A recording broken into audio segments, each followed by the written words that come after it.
Hello everyone, this is Nilima Kayes, and today Morning Listeners is bringing to you an interview session with Mary Murphy.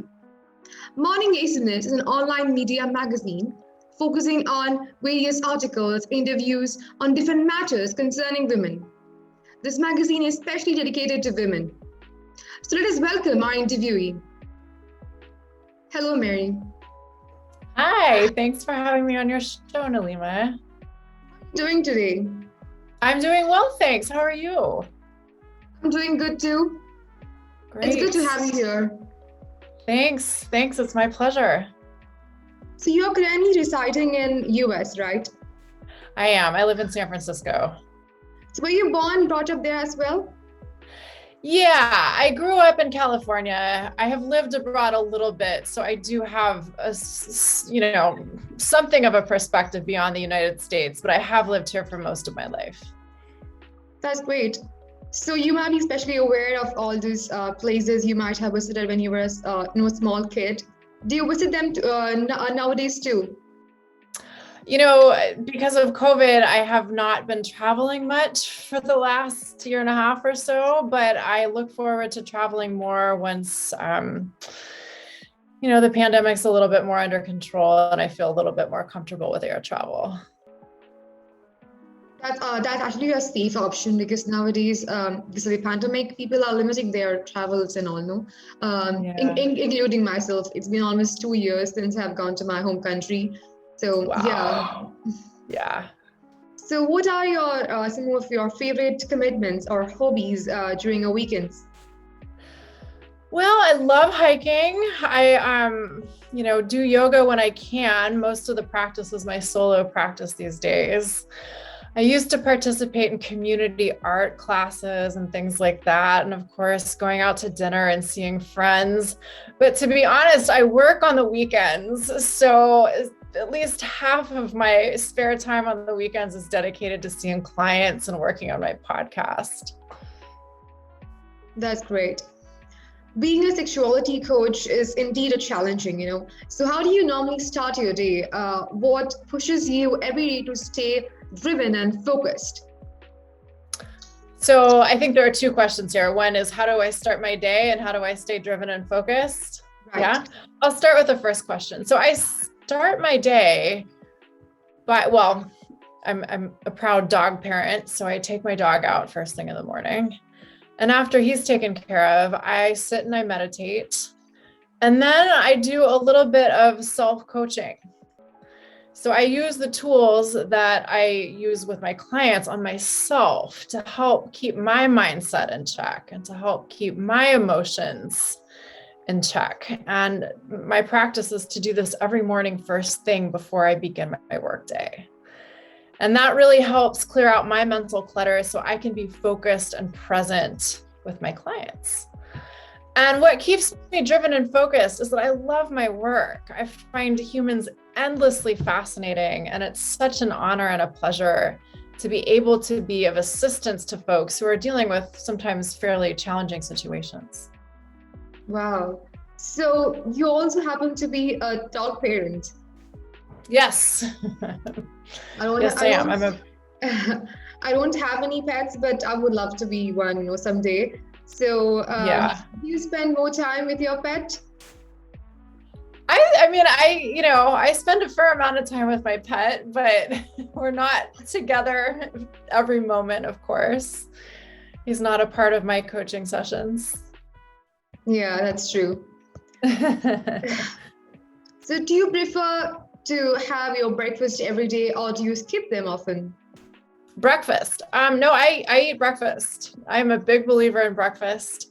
If I have a client session first thing, my breakfast is usually fairly small, but if I don't start my first session until later in the morning, I'll eat a full breakfast. That's maybe eggs and vegetables or some other protein and vegetables. Even breakfast is a must thing for me as well.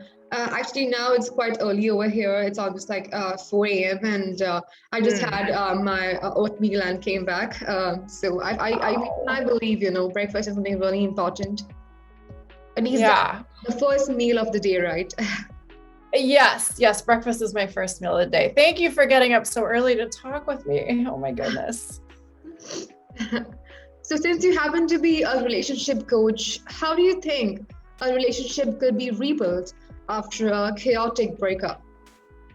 Yeah, that's a great question. It really depends on the specifics of the situation. But when both parties are really committed to evaluating what happened in the relationship and how they contributed to whatever went wrong in the relationship, so to speak, and how they are partially responsible for the chaotic breakup and whatever happened to lead to the chaotic breakup.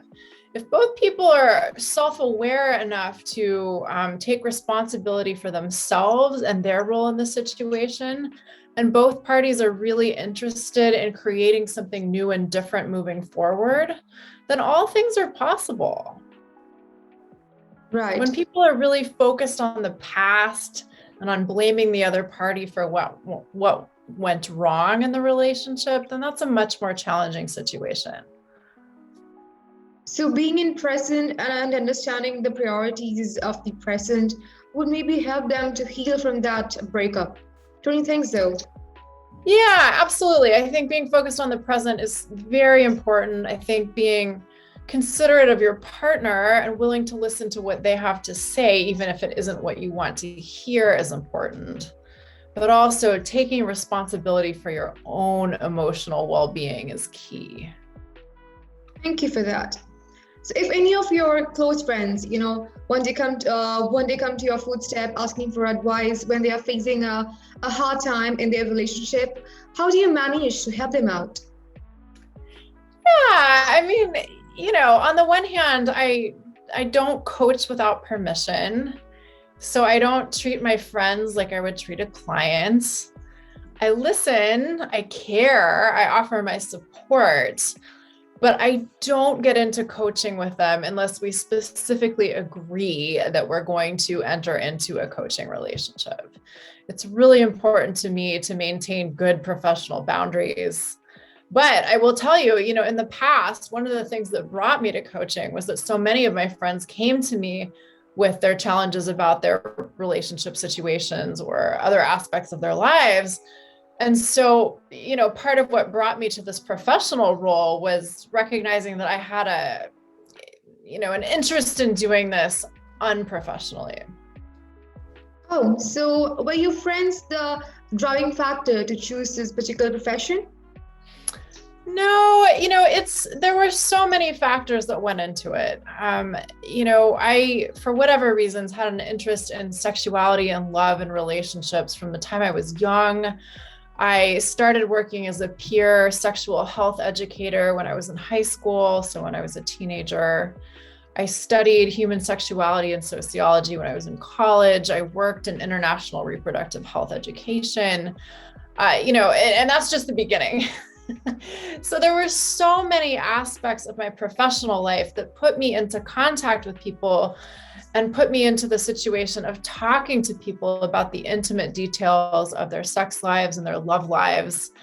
And I also, as a qualitative sociologist, was trained in in-depth interviewing. And so I really, have had like many years of experience of asking people questions and helping draw out information from them. And then this fed into other things that I was doing in terms of teaching yoga and spiritual counseling and body work. And it all kind of mixed together in the end. But that's, again, that's the shortest possible version of the story. Right. So you also happen to be a teacher. I've been a teacher in many capacities. I taught undergraduate sociology classes in universities. I taught yoga for about a decade. And I've, taught sexual health education in many contexts. So lots of teaching experience. That's a great field of interest, teaching. Yeah. Even I wanted to be a teacher when I was small, but yeah, now I'm here interviewing you, so it changes. Uh-huh. but now I'm here interviewing you. So it changes a lot when you Right. grow up. Things can change. Yes.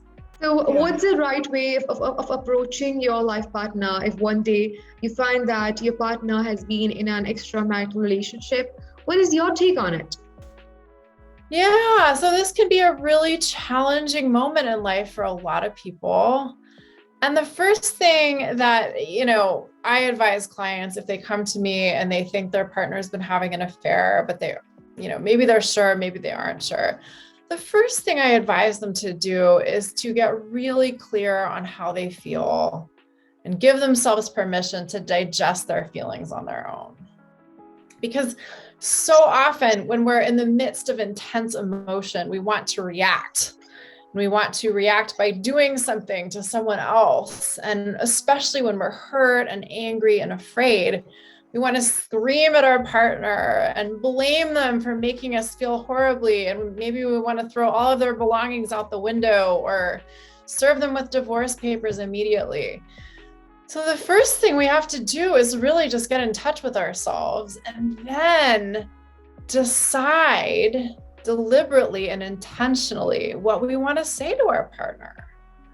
Maybe for some people, the relationship hasn't going well. So the conversation may be like, well, things weren't great already. And now I found out about your affair. So maybe it's time to talk about ending this relationship.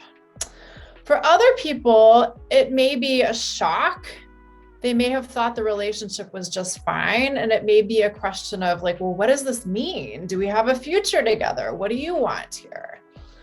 And in some situations, it is the impetus for the couple to explore the option of opening up the relationship and having an open marriage or a polyamorous relationship or exploring some form of ethical non-monogamy. And these are just three options, right? It may be that the person is just so mad that they just want to tell their partner that they're angry with them and then see what happens. So, it depends on the partner's understanding and their character on how they respond to their partner's, a marital relationship out of nowhere when they hear about it. And as you had said, yes, many often reacted because they are shocked in some way or other, and many take it in a, in the right manner. They just learn to adapt with it. So yeah, people's take on it differs a lot, and depending upon their character and understanding and the relationship they had with them earlier. Yeah, absolutely. So maybe couple counseling could, heal their the gap that had been created due to this relationship, due to this extramarital relationship. So are you also planning to extend couple counseling services and where you have resolved a relationship and so what was your take on that? Yeah, so I do work with couples, but whenever I work with couples, I work with them separately. And the reason for that is because all of us experience our relationships primarily through our own thoughts about our relationships. So whenever we have a quote unquote problem in a relationship, it's our individual thinking about that problem that is our first point of control. So often when we get into couples counseling, we get into these situations of like, oh, they did this, and then I felt like that, and this is their fault. And we get into dividing up blame. I don't think that's that productive. When we can take responsibility for our own side of things, all things become possible. And when two people are doing that together, but separately, it can do wonders for the relationship.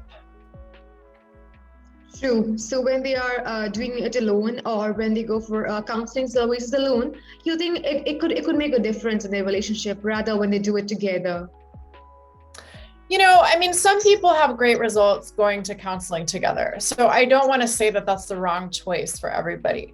But that said, I have seen amazing results when people learn how to take responsibility for themselves as individuals, because they can then come back to the relationship with tools for self-regulation, and they learn how to engage in the relationship in a way that they're not blaming their partner for everything that they don't like.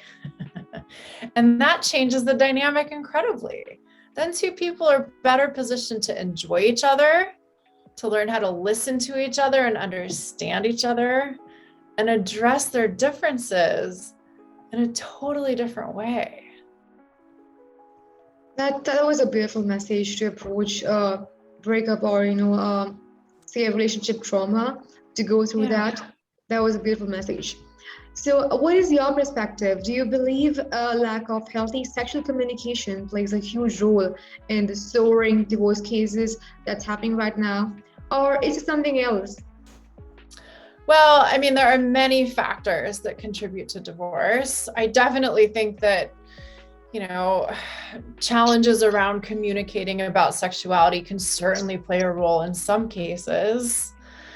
Sexuality is a very hard thing for many people to talk about. And so many people get into a marriage and they're not really sure who they are sexually. They're not really sure what they want sexually. They're not really sure how to talk to their partner about what they want sexually. And their partner may be in the same position. And so that can lead to a lot of challenges because we have this idea, or at least plenty of people have this idea, that sex is something that just happens, that we just sort of figure it out and that we don't need to talk about it. And it's just like in the movies. And that's not how it works in real life for the most part. So yes, and for many people, an enjoyable sex life is a pretty high priority. And when that doesn't work out well, a lot of times people don't know what to do about that other than to get divorced. But that said, there are plenty of other reasons why people choose to divorce. Right. As you are a relationship coach, you get to face many relationship traumas and problems of different people, So has it ever affected your personal life? In what way? In a way, doubting yourself whether you share a healthy sexual communication with your life partner? Oh, no, no, I wouldn't say that. What I would say, though, is that the tools that I bring to my coaching practice help me immensely in my own relationship. I practice what I preach, and if I didn't, A, I wouldn't be as good of a coach, and B, my relationship would be a lot different. That's an excellent advice. Many people who practice their profession often don't do well in their real life. And that's true. Yeah. That's true. They hesitate, to put a thing into their own life practice. They hesitate. So At last, how do you manage to keep yourself so calm and relaxed? That's a great question. And the answer is sometimes I am not calm and relaxed. It's a practice to continuously check in with myself and figure out what I need and figure out how to balance my devotion to my work with my need to take time to be still and calm and to not do anything. And, when I was younger, I used to just go, always busy, always doing things. And the older I get, the more I appreciate time to not do anything. And so learning how to prioritize that has really helped me immensely to stay calm and centered and to be able to be present in my life instead of just anxious in my life or stressed out about what's going on all the time. So at last, could you tell us something about the podcast you are hosting, Your Secret is Safe with Me? Yeah, so I'm the host of a podcast called Your Secret is Safe with Me, and it is dedicated to expanding the conversation around infidelity. And I offer shame-free, blame-free, non-judgmental talk about being the person who is cheating or being the person who is engaging in infidelity. But I also talk about the experience of being cheated on. And furthermore, a lot of the stuff I talk about on the podcast and talk about with guests on the podcast is relevant to all romantic relationships, even if infidelity is never a part of your life. Well, that was a great session of interview. We thank you for your patience, for taking the time and answering our questions. Thank you, Mary, for taking your time to come here with us and joining us today. And My at last, pleasure. Thank you so much. and at last, I would like to thank the audience for listening to this interview session. Thank you and have a great day ahead.